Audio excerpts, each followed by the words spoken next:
네, 오늘 우리가 함께 나눠볼 것은 예수 그리스도의 이름으로 기도드립니다. 우리의 기도는 예수 그리스도의 이름으로 기도하는 거잖아요. 그죠? 네. 그래서 이 시간에는 기도에 대한 말씀을 함께 살펴보려고 하는데, 어떻게 여러분들은 기도 생활이 잘 되시나요?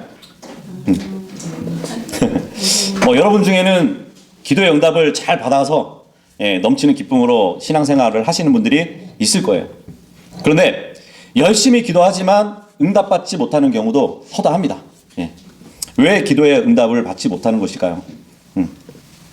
다른 분야와 마찬가지로 이 기도에 대해서도 세상 종교가 가르치는 것과 성경이 가르치는 것, 그 사이에는 엄청난 차이가 있어요. 침례의 경우를 생각해 보면은 세상 종교와 다른 것이 있다면은 성경적인 침례는 완전히 물에 담그는 거잖아요. 그죠? 그런데 카톨릭과 거기서 개혁했다는 교회들은 대부분 물을 한 줌 이렇게 집어가지고 뿌려요. 그런 차이도 있죠. 모르겠어요. 양심적으로 좀 찔리면은 바가지로 퍼가지고 이렇게 붓기도 합니다. 구원도 마찬가지죠. 세상이 가르치는 구원과 또 성경이 가르치는 구원이 완전히 달라요. 세상은 형식과 어떠한 예식을 통해서 구원을 받을 수 있다고 이렇게 가르치잖아요. 근데 성경은 마음과 믿음이 구원과 관련이 있다고 그렇게 가르칩니다. 여기는 엄청난 차이가 있는 것이죠. 성경이 말씀하시는 기도도 마찬가지예요. 세상의 종교가 말하는 기도와 엄청난 차이가 있어요. 그래서 우리는 성경이 말씀하시는 기도가 무엇인지 살펴보기 위해서 신약 성경에 기록된 기도들에 대해서 자세히 살펴볼 것입니다. 특히 이 시간에는 예수님의 이름으로 기도한다는 것이 무엇을 의미하는지 그것을 살펴보도록 하겠습니다. 이런 기도를 한다고 생각해 보세요. 하나님 아버지, 저에게 복을 주시고 복권을 당첨되게 해주시고 고급 승용차를 주시고 다시는 아프게 해주지 마세요. 예수님의 이름으로 기도드립니다. 아멘. 이런 기도는 성경적인 기도가 아니에요. 이기적인 마음과 이기적인 동기로 하는 기도잖아요. 근데 그런 기도는 결코 응답받지 못할 것이에요. 그러니까 자아중심적인 기도는 잘못된 것이거든요. 근데 대부분의 그리스도인들을 한 95%가 자기 자신을 위한 기도를 하고 있어요. 근데 하나님께서는 우리가 무엇을 구해야 되는지 성경에 명확하게 기록해 주셨습니다. 그래서 오늘은 예수님의 이름으로 기도한다는 것이 무엇을 의미하는지 볼 것이에요.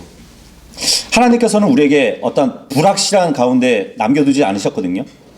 우리가 하는 그 기도에 대한 하나님의 뜻이 무엇인지 그것을 알아야 되는 것이에요.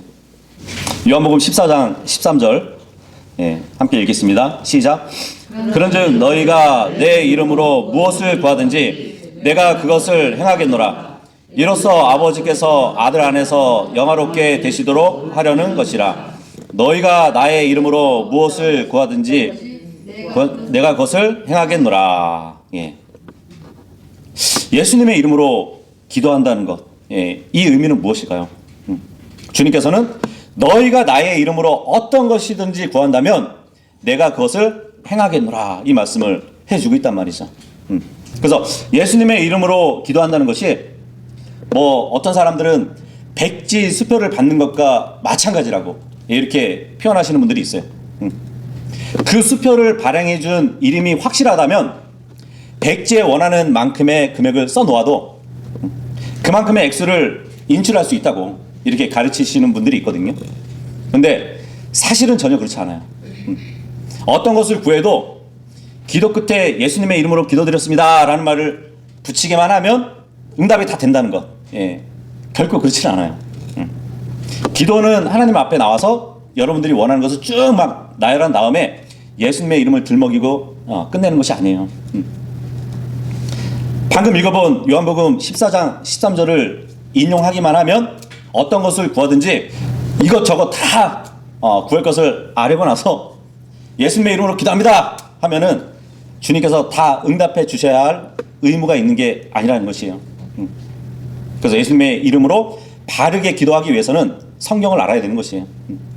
우리가 몇 주 전에 욥의 간구를 기록한 그 구절을 읽어보았죠. 욥기서 9장 30절에서 31절 말씀을 봤단 말이죠. 욥은 마귀와 영적 전쟁을 치르는 중이었어요. 그러니까 이 세상에서는 마귀가 완전히 승리한 것처럼 보였을 것이에요. 욥에게 있어서는. 왜냐하면 욥은 건강을 잃었죠. 재산을 잃었죠. 가족을 잃었어요. 자신의 목숨을 제외한 모든 것을 잃은 상태였어요. 그래서 욥은 왜 자신에게 그러한 일이 생겼는지 알고자 원했습니다. 그래서 하나님께 왜 자신에게 고난이 닥쳤는지를 알려달라고 기도하는 장면이에요.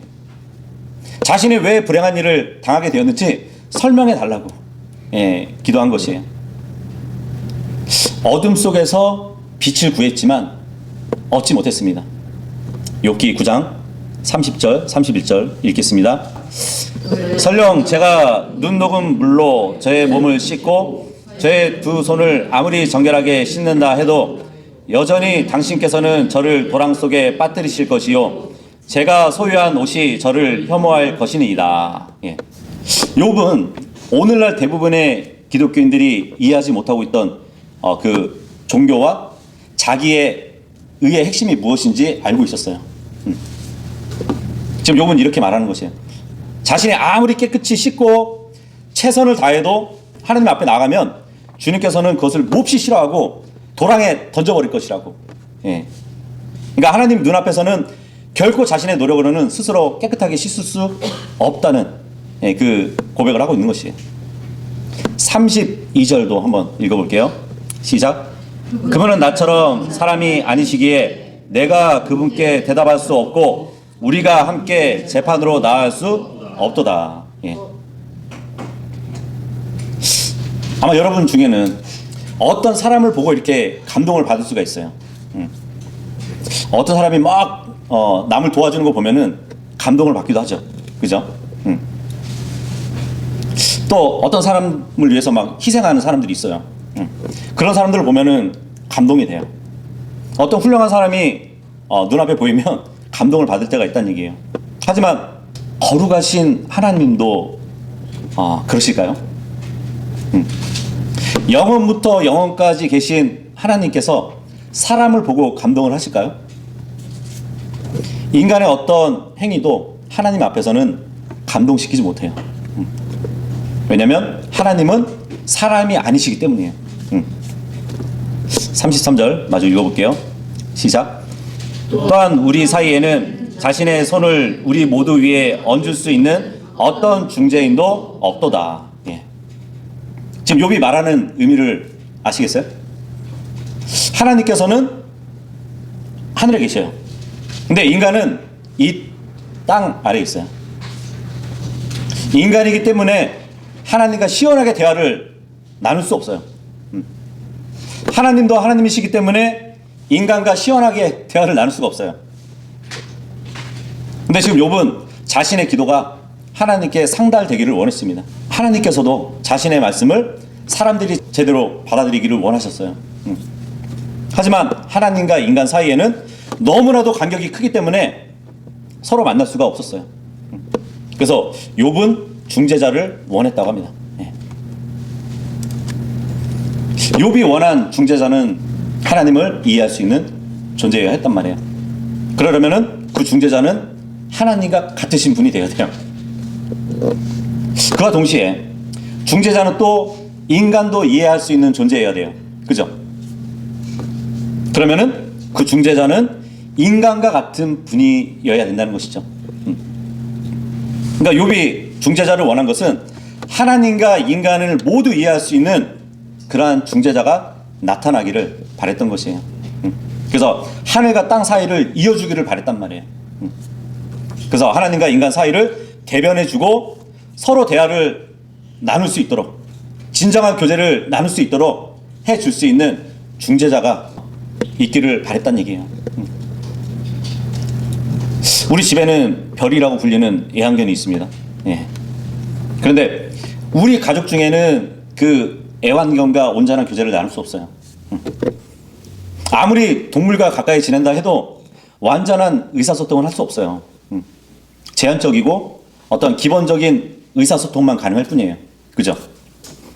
저는 대화를 나눌 수가 없어요.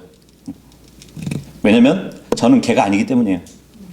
마찬가지로 개도 저와 대화를 나눌 수가 없어요. 왜냐면 개는 인간이 아니기 때문이에요.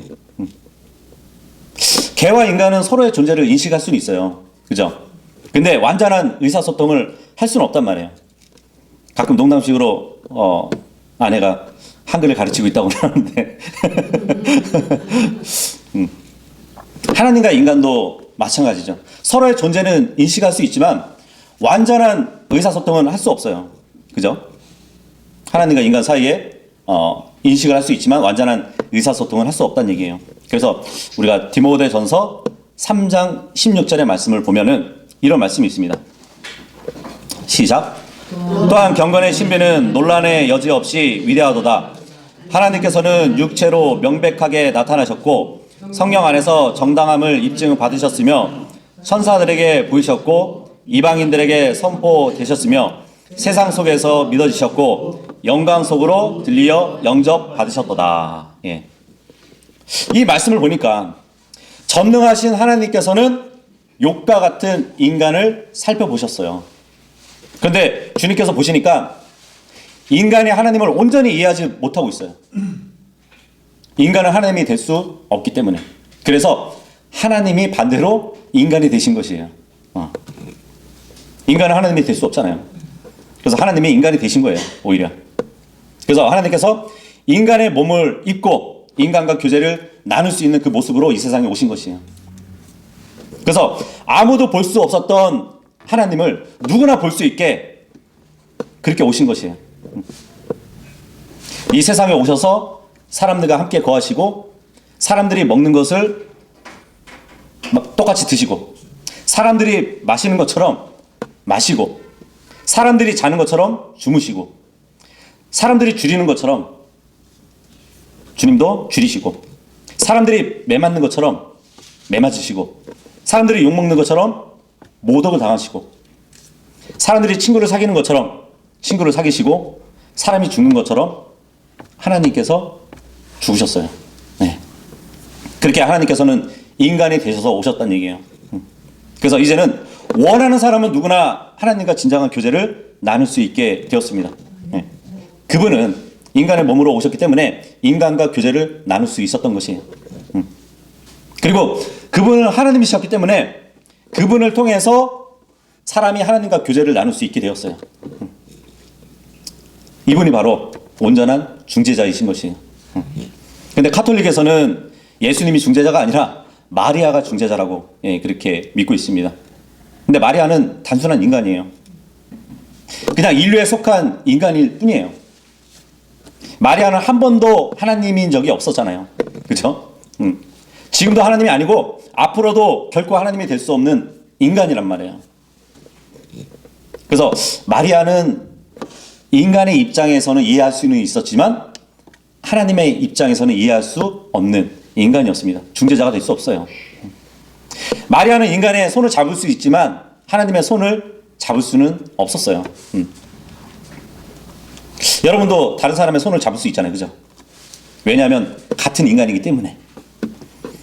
그러나 하나님이 아니시기 때문에 하나님의 손을 잡을 수 없었어요. 디모데전서 2장 5절하고 6절도 보도록 하겠습니다.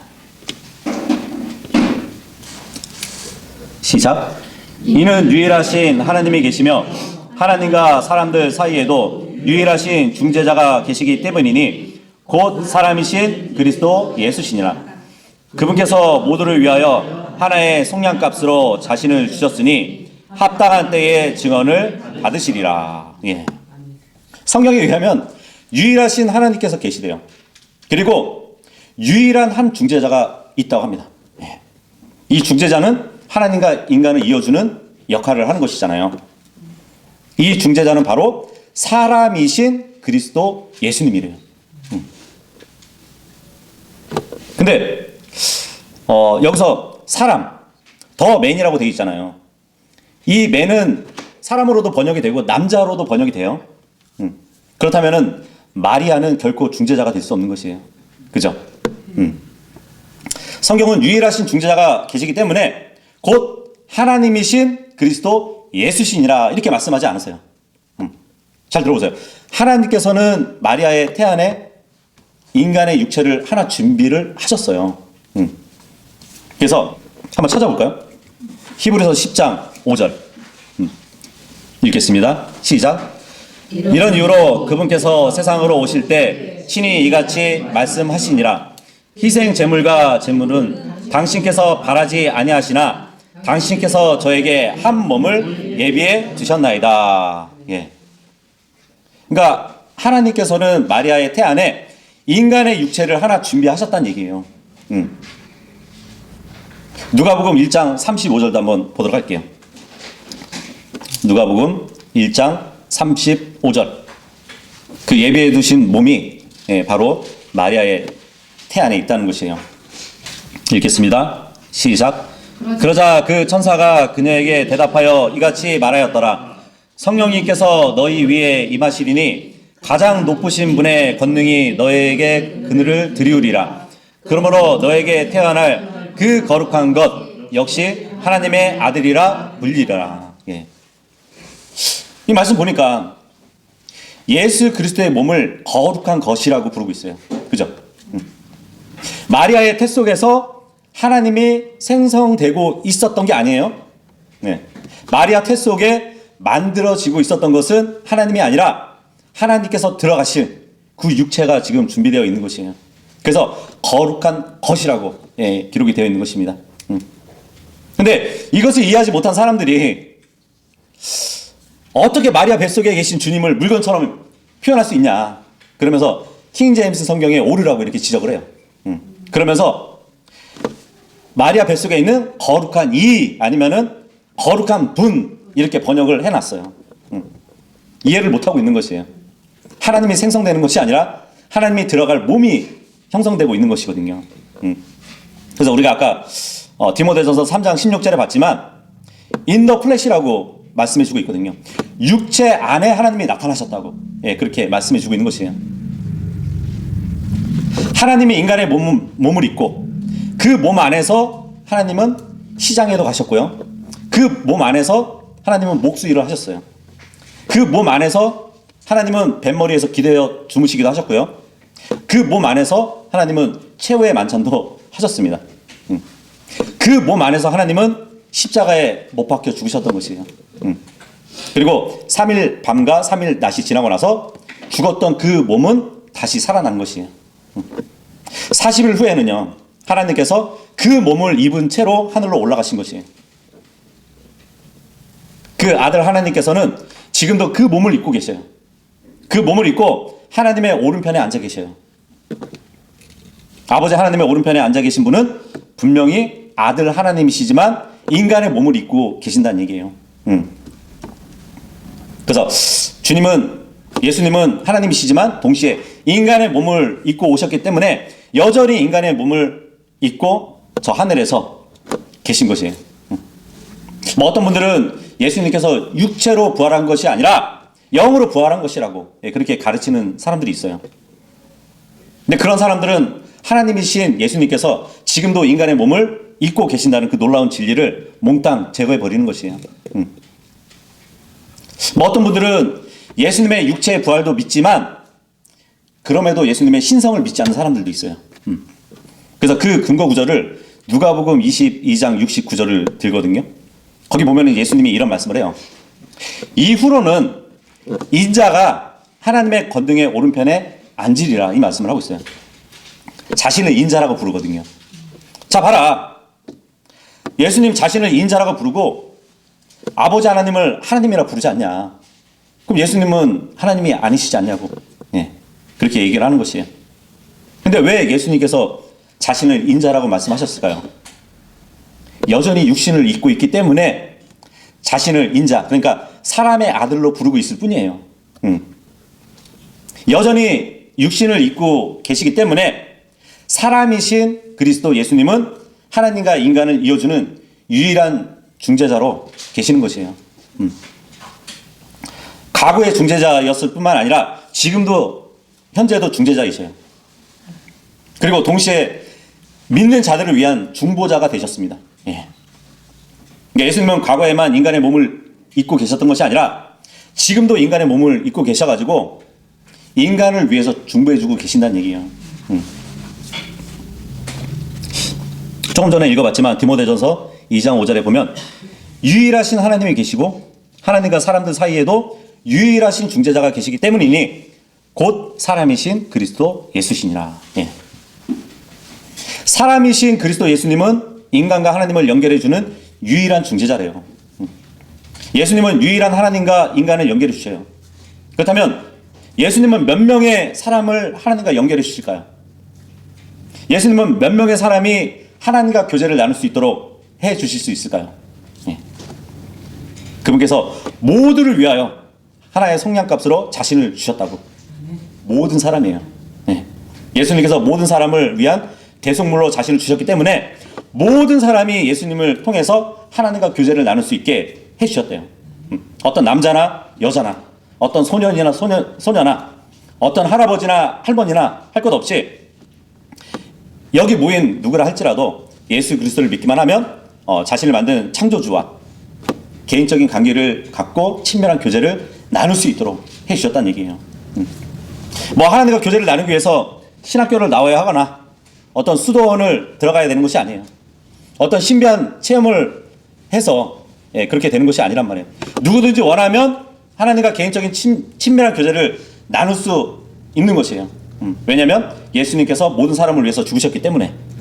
그래서 모든 사람들이 예수님의 피로 자신의 죄를 씻고 하나님과 교제를 나눌 수 있는 것이에요.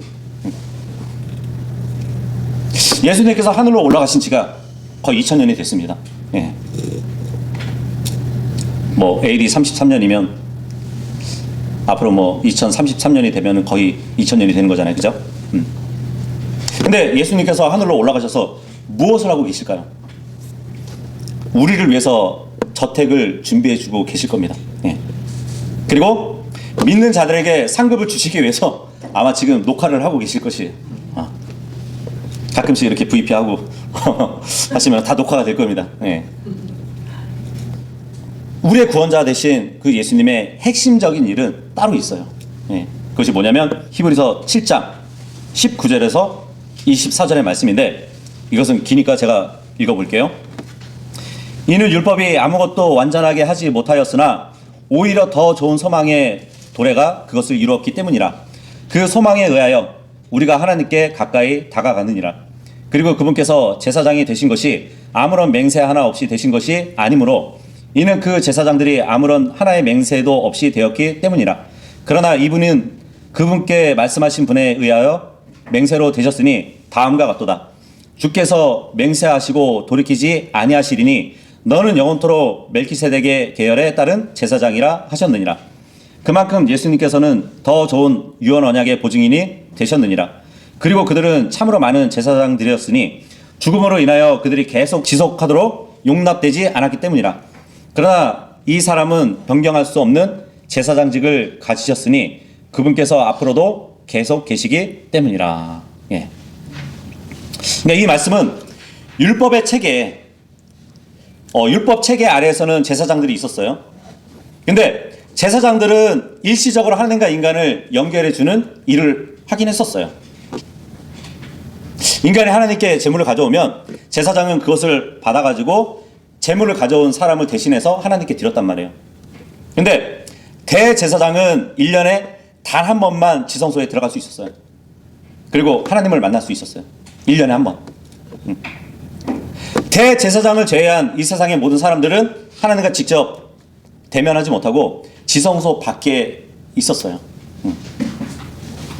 아무리 종교적이고 아무리 독실하고 신실한 사람이라 할지라도 율법 체계 아래서는 하나님과 개인적인 교제를 가질 수 없단 말이에요.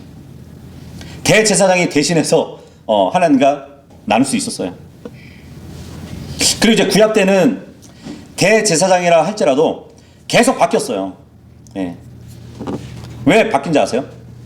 수명의 한계가 있기 때문이에요.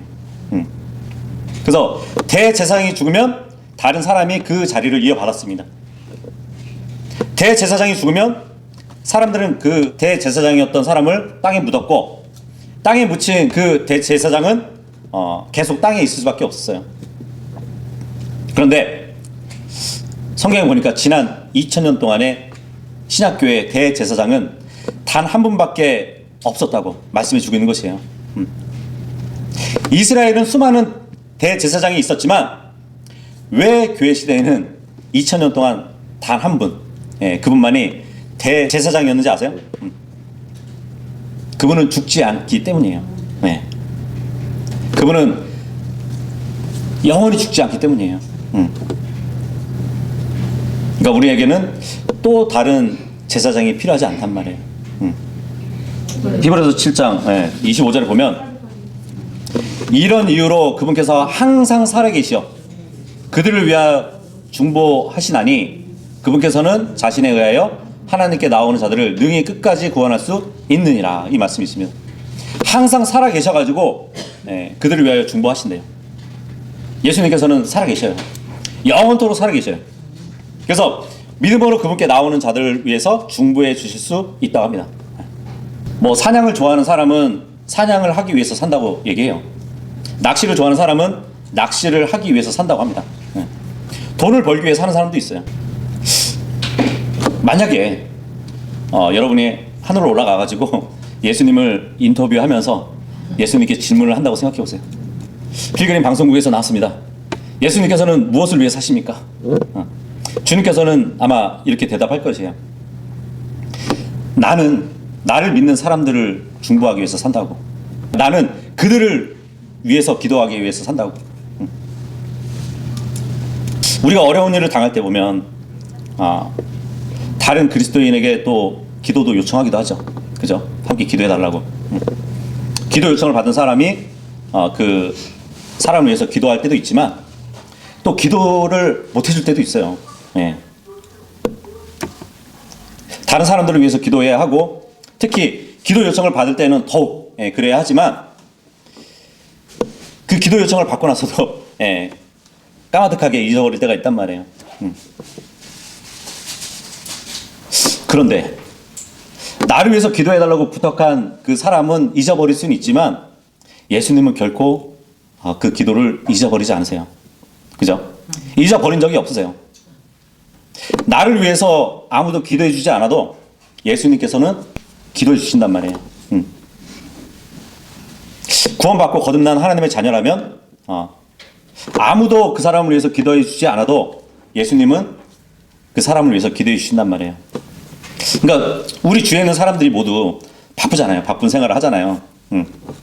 그래서 우리를 위해서 기도해 주지 못할 때에도 예수님은 다른 어떤 일보다 우리를 위해서 기도하는 일을 굉장히 중요하게 생각하시거든요.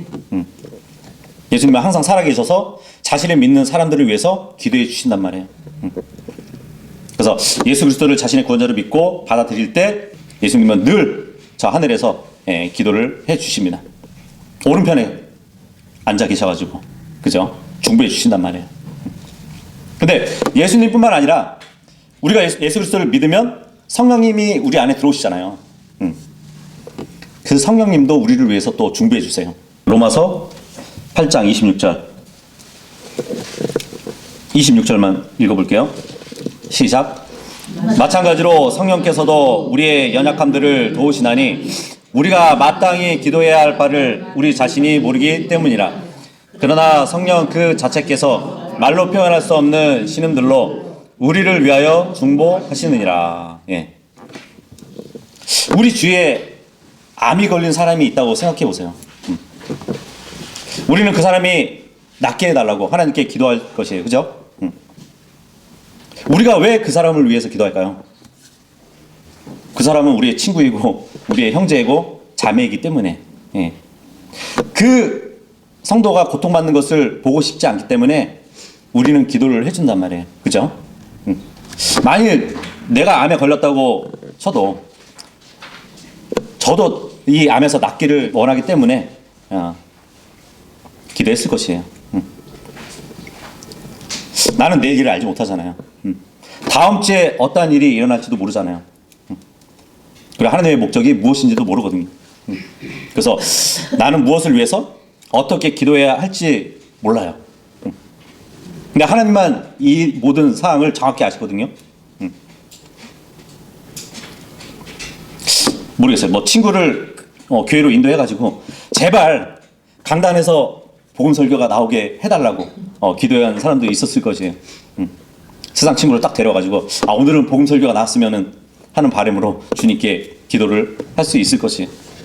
그런데 그렇게 간절히 기도를 했는데도 불구하고 강단에서는 전혀 다른 주제를 이렇게 설교할 때가 있을 겁니다. 그러니까 정직하게 얘기하자면 강단에 선 사람은 성도들이 무엇을 필요로 하는지 몰라요. 그죠? 성도들이 어떤 것을 최상으로 여기고 있는지 모른단 말이에요. 어떤 목사를 할지라도 모든 사항을 다 알고 있는 것이 아니기 때문이죠. 그래서 성경은 우리가 마땅히 기도할 바를 알지 못한다고 말씀하고 있는 것이에요. 우리 중에는 그 누구도 모든 사항에 대해서 하나님의 뜻이 무엇인지 완전히 알 수는 없어요. 우리는 무엇을 위해 기도해야 하는지도 모르지만 성령님께서는 알고 계신대요. 성령님은 하나님이시기 때문에 아버지 하나님께서 원하시는 것이 무엇인지 정확히 알고 계시기 때문에 우리를 위해서 중보해 주실 수 있는 것이에요. 하나님은 자신의 뜻이 무엇인지 당연히 알고 계시죠. 그죠? 하나님께서는 자신의 의도와 목적을 알고 계시는 분이에요. 27절도 읽어볼게요. 시작. 그리고 마음들을 살피시는 분께서 성령의 생각이 어떠한지를 아시나니 그분께서 하나님의 뜻에 따라 성도들을 위하여 중보하시기 때문이라. 아버지 하나님 오른편에는 나를 위한, 여러분들을 위한 중보자가 계셔요. 그리고 우리 안에도 성령님께서 우리를 도와서 기도하고 계시대요. 하늘에도 계시고 우리 안에도 계시고. 내가 개인 기도를 하면서 여러분을 위해서 기도하고 있다고 생각해 봐요. 제가 기도할 때 성령님께서는요, 저의 마음을 살피셔가지고 나의 동기가 무엇인지, 하나님의 뜻에 맞는지 그 마음과 동기를 보고 그 기도를 인도해 주신대요. 내가 하나님의 뜻에 맞는 기도를 하면서 성령님께서 저를 도와서 그 기도를 하나님께 전해드린단 말이죠. 근데 제가 하나님의 뜻과 상관없이 엉뚱한 기도를 한다면 성령님은 그 기도를 하나님께 전달해 드리지 않을 것이에요. 내가 하나님의 뜻에 맞는 기도를 구하고 기도하면 성령님께서는 그 기도를 아들 하나님께로 가져갈 것입니다. 어떤 중요한 결정을 할 때 보면은 뭐 예를 들어 뭐 국회에서도 보면은 의원회가 열리잖아요, 그죠? 국회에서도 의원회가 열려가지고 어떤 안건이 헌법에 위배되면 그 안건은 폐기가 되고 또 헌법과 일치하지 않는 것은 다 막아버린단 말이에요. 헌법과 일치하는 어떤 안건이 올라오면 의원회에서 통과되고 그렇지 않은 것은 걸러지게 된단 말이에요. 그런 것처럼 우리가 기도하면은 그것을 이제 성령님이 예수 그리스도께 가져가고 서로 이제 그 안건에 대해서 통과를 시킬지 아니 할지 그것을 이제 결정하신단 말이에요. 그래서 아버지 하나님께 올리든지 아니면 그 기도가 막히는 것이에요. 그래서 우리가 수많은 기도를 주님께 드리지만 응답받지 못하는 기도가 많아요. 기도가 아예 하나님께 전달되지 않았기 때문이에요. 성령님은 우리의 마음을 살피신다잖아요. 만일 우리가 잘못된 것을 구하거나 잘못된 동기를 구하면 성령님은 그 기도를 모르겠어요. 아들 하나님께도 아예 전달하지 않았을 겁니다. 그리고 잘못된 것을 잘못된 동기를 구하면 성령님께서는 이렇게 생각하실 것이에요. 지금 구하고 있는 것은 우리의 헌법인 성경에 위배된 것이야. 그래서 성령님은 그 기도를 하늘에 계신 아들 하나님께 전달하지 않고 폐기시켜 버리는 것이에요. 근데 만일 우리가 구하는 것이 성경에 위배되지 않고 하나님의 뜻에 맞는 것이라면 성령님께서도 우리의 기도를 아들 하나님께 전달해 주실 것이에요. 요한복음 17장 20절 읽어볼게요. 시작. 또한 저는 이들만을 위해서 기도하는 것이 아니니 오히려 그들의 말을 통하여 저를 믿게 될 자들을 위해서도 기도하나이다. 이 말씀을 하시면서 9절도 보겠습니다. 시작. 제가 그들을 위하여 기도하나이다. 저는 세상을 위하여 기도하지 않고 오직 당신께서 제게 주신 자들을 위하여 기도하나이다. 이는 그들이 당신의 것이기 때문이다. 예. 예수님은 믿는 자들을 위해서 기도해 주신대요. 대단한 특권이죠. 그죠? 이 세상 사람들, 그러니까 예수님을 믿지 않는 사람들은 이러한 특권이 없어요. 하지만 믿는 사람들, 거듭난 하나님의 자녀들은 특권을 가지고 있는 것이에요. 하나님의 뜻에 맞고 하나님께 영광을 돌리는 그 기도를 하면 예수 그리스도께서는 그 기도를 하나님 아버지께 전달해 드린대요. 우리가 가지고 있는 것이 무엇이 있죠? 예. 우리에게는 기록된 하나님의 말씀을 가지고 있잖아요. 우리를 향한 하나님의 뜻이 기록된 책을 우리가 가지고 있어요. 그렇다면 우리는 이 책에 기록된 대로 하나님의 뜻대로 구하면 하나님께서 그 기도에 응답해 주실 겁니다. 예. 예수님께서는 우리를 위해서 기도해 주시겠다고 말씀해 주고 있어요. 하나님 아버지를 기쁘시게 하고 영광스럽게 하는 모든 기도에 응답해 주시겠다고 약속을 또 하셨습니다. 그래서 우리가 하나님 뜻대로 기도하면 그 기도를 우리 안에 계신 성령님께서 아들 하나님께 제시하시고 또 아들 하나님께서는 우리를 위해서 그 기도를 아버지 하나님께 간구해 주신대요. 그래서 우리는 이러한 일이 어떻게 일어나는지 이해해야만 하는 것이에요. 요한복음 14장 13절 읽겠습니다. 시작. 그런즉 너희가 내 이름으로 무엇을 구하든지 내가 그것을 행하겠노라. 이로써 아버지께서 아들 안에서 영화롭게 되시도록 하려는 것이라. 예. 만일 여러분이 구하는 것이 무엇이든지 간에 예수님께서 하나님께 제시할 수 없는 것이라면 예수 그리스도께서는 성령님께로부터 그것을 받지 않으실 것이에요. 하지만 여러분이 구하는 것이 예수님께서 아버지 하나님께 제시할 수 있는 것이라면 여러분의 마음속에 있는 그 간구를 성령님께서 취하셔가지고 아들 하나님께 제시할 것이에요. 그러면 예수님은 그 기도 목록을 가지고 아버지 하나님께 드릴 겁니다. 아마 예수님이 아버지께 이렇게 말씀하지 않으실까요? 아버지께 드릴 말씀이 있습니다. 아버지께서 이 기도를 들어주셨으면 합니다. 그러면 아버지께서는 이렇게 말씀하실 것 같아요. 아, 나의 사랑하는 아들이여, 무슨 일인가? 그대는 항상 나를 기쁘게 하는 일만 하지 않는가? 무엇이든지 말해보라고.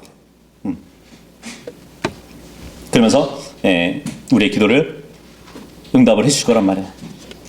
마지막으로 야고보서 1장 17절 읽겠습니다. 시작. 모든 좋은 선물과 모든 완전한 선물이 저마다 위로부터 곧 빛들의 아버지께로부터 내려오나니 그분께는 변함도 없고 회전하는 그림자도 없느니라. 예. 우리가 하나님의 뜻대로 기도할 때 성령님께서는 우리 마음속에서 우리의 기도를 취하셔서 아들 하나님께로 가져갈 것이고 아들 하나님은 자신의 이름으로 그 기도를 아버지 하나님께 가져갈 것이에요. 그러면 우리의 기도가 성령님을 통해서 아버지 하나님께 올라갔듯이 하나님의 선물인 성령님을 통해서 우리에게 전달될 것입니다. 예. 응답될 것이란 얘기예요. 그래서 예수 그리스도의 이름으로 기도한다는 것은 우리가 갖기를 원하는 그 무엇을 마치 쇼핑의 목록을 예수님의 이름으로 청구한다는 것이 아니란 말이에요. 우리의 마음이 우리의 구원자의 마음과 일치되게 하고 또 우리의 뜻과 우리의 구원자의 뜻이 일치하게 되면 우리는 우리의 기도가 응답되리라는 확신을 가질 수 있는 것이에요. 그렇다면 우리가 이제 할 일은 굉장히 명확하죠. 아들 하나님께서 아버지 하나님께 간구할 수 있는 기도가 무엇인지 아는 것이에요. 네, 이것이 바로 예수 그리스도의 이름으로 기도하는 것이란 말이에요.